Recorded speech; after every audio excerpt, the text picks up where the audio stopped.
বাংলাদেশের ব্যাংকিং সিস্টেমের নতুন সংযোজনের নাম হচ্ছে বিনিময়। এই বিনিময়ের মাধ্যমে ব্যাংকিং লেনদেন সমূহ হবে আরও সহজ। ইতিমধ্যে বিভিন্ন প্রতিষ্ঠান তাদের অ্যাপের ভিতরে এই বিনিময় অপশনটি চালু করে দিয়েছে। হ্যালো ভিউয়ার্স, আমি Asad from Android lecture BD. আজকের ভিডিওতে আমি আপনাদেরকে এই বিনিময় সম্পর্কে A to Z ধারণা দেওয়ার চেষ্টা করব। এই বিনিময়টি আসলে কি, কিভাবে কাজ করবে, এটার সুবিধা অসুবিধা কি, সকল কিছু বিস্তারিত জানতে পারবেন আজকের এই ভিডিওটি দেখে। অবশ্যই ভিডিওটি শেষ পর্যন্ত দেখবেন। এই ধরনের গুরুত্বপূর্ণ ভিডিওগুলো পেতে আমাদের ইউটিউব চ্যানেল এবং ফেসবুক পেজের সাথেই থাকবেন। আমাদের পার্শ্ববর্তী দেশ ভারতের ইউনাইটেড পেমেন্ট ইন্টারফেস ইউপিআই এর আদলেই তৈরি হচ্ছে বাংলাদেশের inter operable digital transaction platform, যার নাম হচ্ছে বিনিময়। এই বিনিময়ের মাধ্যমে আপনারা বিকাশ থেকে রকেটে ট্রান্সফার করতে পারবেন টাকা, এবং রকেট থেকে বিকাশে ট্রান্সফার করতে পারবেন।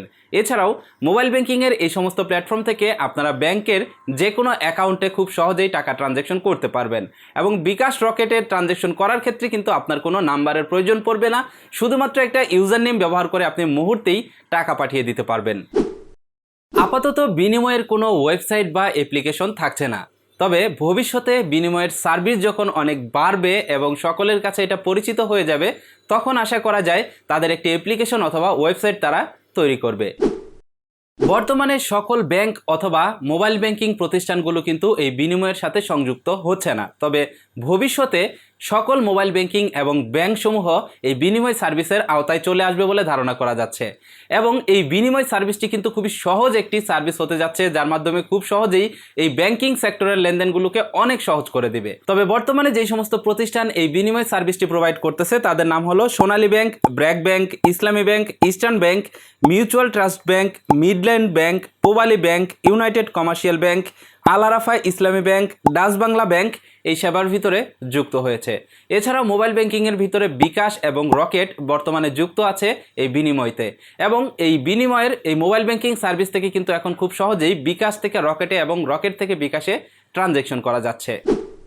বিনিময় ব্যবহার করার জন্য যেই সমস্ত প্রতিষ্ঠান বর্তমানে বিনিময়ের সার্ভিস দিচ্ছে, যেমন বিকাশ, ইসলামী ব্যাংকের সেলফিন, রকেট, এই সমস্ত অ্যাপের ভিতরে ঢুকলে আপনি বিনিময়ের অপশন পাবেন। সেখানে ক্লিক করে এখানে নির্দিষ্ট একটি রেজিস্ট্রেশন পেজ রয়েছে, এখান থেকে আপনি একটি ইউজার নেম সেট করে দিয়ে এখানে একটি অ্যাকাউন্ট তৈরি করবেন, এবং প্রত্যেকটি অ্যাকাউন্টের জন্য আলাদা আলাদা ইউজার নেমের প্রয়োজন পড়বে। তার কারণ আমরা মোবাইল ব্যাংকিং থেকে যখন টাকা পাঠাই তখন কিন্তু ফোন নাম্বার দিয়ে টাকা পাঠাতাম, কিন্তু বর্তমানে কিন্তু আর ফোন নাম্বার থাকছে না, আপনাকে কিন্তু ইউজার নেম ব্যবহার করে এই বিনিময়ের মাধ্যমে টাকা ট্রান্সফার করতে হবে। সুতরাং রকেটের জন্য আপনার একটি ইউজার নেম প্রয়োজন পড়বে, বিকাশের জন্য একটি ইউজার নেম প্রয়োজন পড়বে, সেলফিনের জন্য একটা ইউজার নেম প্রয়োজন পড়বে। এরকম প্রত্যেকটি ব্যাংকিং সেক্টরের যেই সমস্ত জায়গাতে আপনি ট্রানজ্যাকশন করবেন সেখানে প্রত্যেকটিতেই একটি করে অ্যাকাউন্ট তৈরি করতে হবে এবং একটি করে ইউজার নেমের প্রয়োজন পড়বে, এবং এই ইউজার নেম ব্যবহার করেই আপনারা এই বিনিময়ের মাধ্যমে লেনদেন করতে পারবেন। যদিও সংবাদ মাধ্যমে বলা হয়েছিল বিনিময় ব্যবহারের ক্ষেত্রে বর্তমানে কোনো চার্জ কাটতেছে না, তবে পরীক্ষামূলকভাবে আমি যখন বিকাশ থেকে রকেটে ট্রান্সফার করলাম তখন আমি দেখতে পারলাম এখানে 1010 টাকা করে কাটতেছে, কিন্তু রকেট থেকে যখন বিকাশে ট্রান্সফার করলাম তখন কিন্তু কোনো চার্জ কাটেনি। সুতরাং ভবিষ্যতে এইখানে রকেটের ভিতরেও হয়তো বা চার্জ অ্যাড হতে পারে, বা এখানে চার্জটা একটু কম বেশি ভবিষ্যতে হতে পারে। আপনি যদি বিকাশ থেকে বিনিময়ের মাধ্যমে রকেটে টাকা ট্রান্সফার করতে চান, তাহলে আপনি যে কাজটি করবেন, সর্বপ্রথম আপনার বিকাশ অ্যাপের ভিতরে ঢুকবেন। বিকাশ অ্যাপে ঢোকার পরে এখানে পাসওয়ার্ড দিয়ে বিকাশ অ্যাপের ভিতরে লগ ইন করে নেবেন। আপনার বিকাশ অ্যাপের ভিতরে লগ ইন করার পরে আপনি একটু নিচের দিকে যাবেন। একটু নিচের দিকে গেলে আপনি দেখতে পারবেন এখানে বিনিময় নামের অপশন আছে, এখান থেকে বিনিময় অপশনে প্রেস করবেন, দেন ওকেতে প্রেস করে দেবেন। এবার আপনি এইখানে দেখতে পারবেন আপনাদের সামনে একটা ইন্টারফেস চলে আসবে, রেজিস্ট্রেশন ইন্টারফেস। এখান থেকে রেজিস্টার নাও অপশনটিতে প্রেস করতে বলবে আপনাকে। রেজিস্টার নাও অপশনটিতে প্রেস করার পরে এইখানে শুরুতে আপনি আপনার ইমেল অ্যাড্রেসটি দিবেন। দেওয়ার পর এখানে একটি ইউজার আইডি সেট করবেন।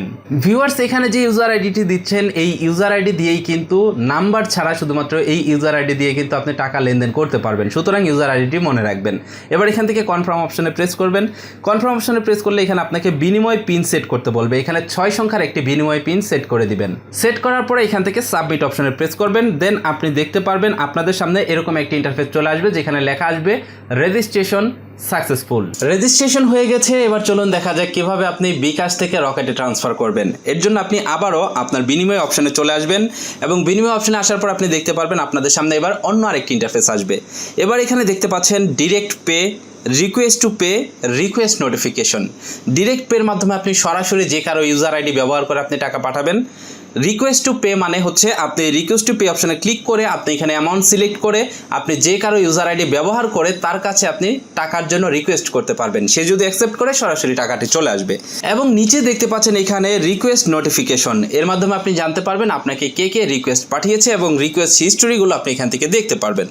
এবার চলুন এখান থেকে ডিরেক্ট পের মাধ্যমে আপনি বিকাশ থেকে কিভাবে রকেটে টাকা নেবেন সেটা দেখাই। ডিরেক্ট পে অপশন সিলেক্ট করবেন, তারপরে এইখান থেকে আপনি এন্টার অ্যামাউন্টের জায়গায় অ্যামাউন্টটি লিখবেন যে আপনি কত টাকা ট্রান্সফার করতে চান।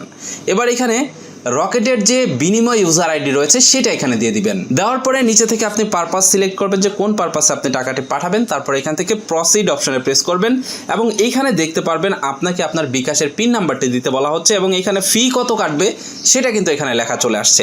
এবার এইখান থেকে আমি বিকাশের পিন নাম্বারটি দিয়ে দিলাম। দেওয়ার পরে এখান থেকে কনফার্ম অপশনটিতে প্রেস করলাম।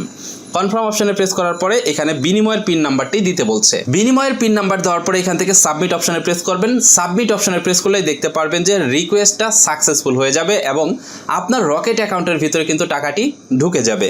এবার দেখুন আমি এখান থেকে স্টেটমেন্টের ভিতরে যাই। স্টেটমেন্টের ভিতরে যাওয়ার পরে এখান থেকে দেখুন আমার টাকাটি সেন্ড হয়েছে কিনা সেটা দেখি। এই যে দেখতে পাচ্ছেন বিনিময় ডিরেক্ট ট্রান্সফার, এটা কিন্তু সাকসেসফুল হয়েছে। এবার দেখুন আমি আমার ফোনের মেসেজ অপশনে যাচ্ছি এবং এই যে দেখতে পাচ্ছেন এখানে এই যে আমি 20 টাকা যে মাত্র ট্রান্সফার করেছি সেটা কিন্তু এখানে সাকসেসফুলি আমার রকেট অ্যাকাউন্টে চলে আসছে। ঠিক এভাবে কিন্তু আপনি বিকাশ থেকে রকেটে ট্রান্সফার করতে পারবেন। তবে এই ক্ষেত্রে কিন্তু বিকাশের ভিতরে আপনাকে চার্জ দিতে হচ্ছে 1010 টাকা। ঠিক এভাবেই আপনি বিকাশ, রকেট এবং যেই সমস্ত অ্যাপের ভিতরে বিনিময় অপশনটি রয়েছে বা বিনিময় অপশনটি সাপোর্ট করে সেই অ্যাপগুলোর ভিতরে বা সেই ব্যাঙ্কগুলোর ভিতরে বা সেই মোবাইল ব্যাঙ্কিংয়ের ভিতরে মুহূর্তেই টাকা ট্রান্সফার করে দিতে পারবেন। তো ভিউয়ার্স, এটাই ছিল বিনিময়ের A to Z বিস্তারিত।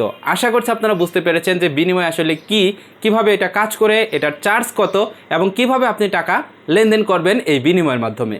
আজকের ভিডিওটি যদি আপনার কাছে ভালো লেগে থাকে অবশ্যই ভিডিওটিতে একটি লাইক দিয়ে দিবেন, এই ভিডিওটি আপনার বন্ধুদের মাঝে শেয়ার করবেন এবং ভিডিওটি কেমন লাগলো অবশ্যই কমেন্ট করে জানিয়ে যাবেন। তার কারণ আপনাদের একটি কমেন্ট দেখলে আমরা পরবর্তী ভিডিও বানানোর অনুপ্রেরণা পাই।